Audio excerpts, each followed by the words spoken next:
and welcome back for more Explore Tulsa. Since the beginning of time, Trish, kids have had toys to play with. I believe that Adam and Eve were able to master the first ever Rubik's Cube. Wait, you're kidding, right?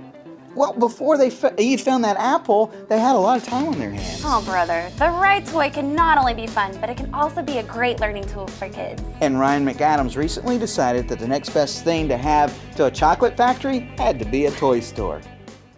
We kind of thought, what would be more fun than having a chocolate shop? We're like having a chocolate shop and a toy store next, so that you can be a kid in a candy store and a kid in a toy store at the same time. We decided early on we wanted to do an independent toy store.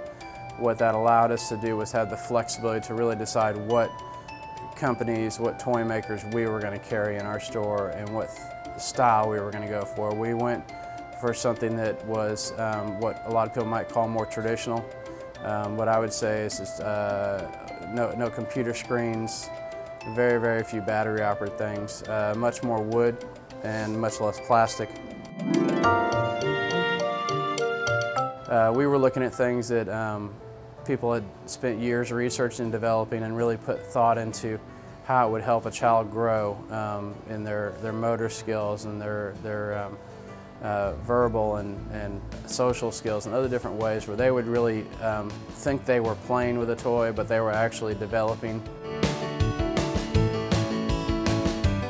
We wanted to, instead of just filling the whole store with shelving and product, we wanted to create some open spaces. So you're going to see a lot of open spaces in here with play tables, other tables that we'd literally just put there so the kids would have somewhere to sit and play.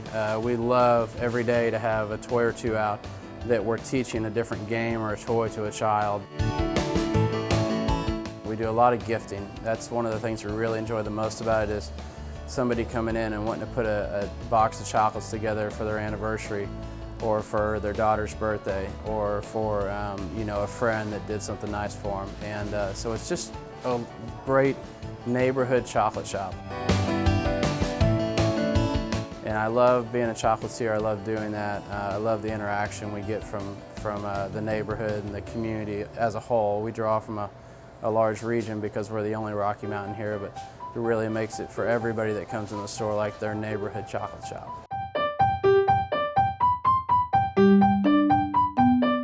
Yeah, the art was something early on, that traditional cartoons, when they still looked like cartoons or drawings. We think just the beauty of that and the beauty of opening up a book and seeing a traditional story like Winnie the Pooh can still be very powerful and more powerful than a tablet or an iPad in front of you. And so we wanted to make sure we visually did that, bringing an artist in for that. We wanted to create a large area for kids to sit and read and hold an actual book in their hands.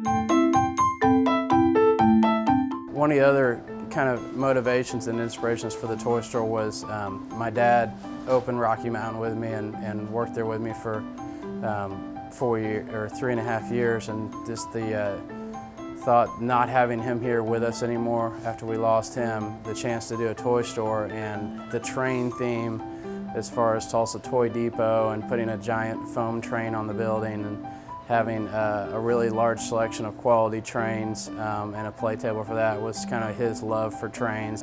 Things like our doll selection, we wanted to bring in a lot of dolls because that was something that my grandmother loved, dolls, so there was a lot of things. There's certain companies we have in here where I thought of my grandfather, and so there's different things where they would appreciate the quality toys and the kind of toys we're bringing in. Toys that will last, toys that kids will play with, and toys that also make sure that parents interact with the children. Just fun to see it all kind of perfectly fitting together, that it really is two puzzle pieces that are fitting just right.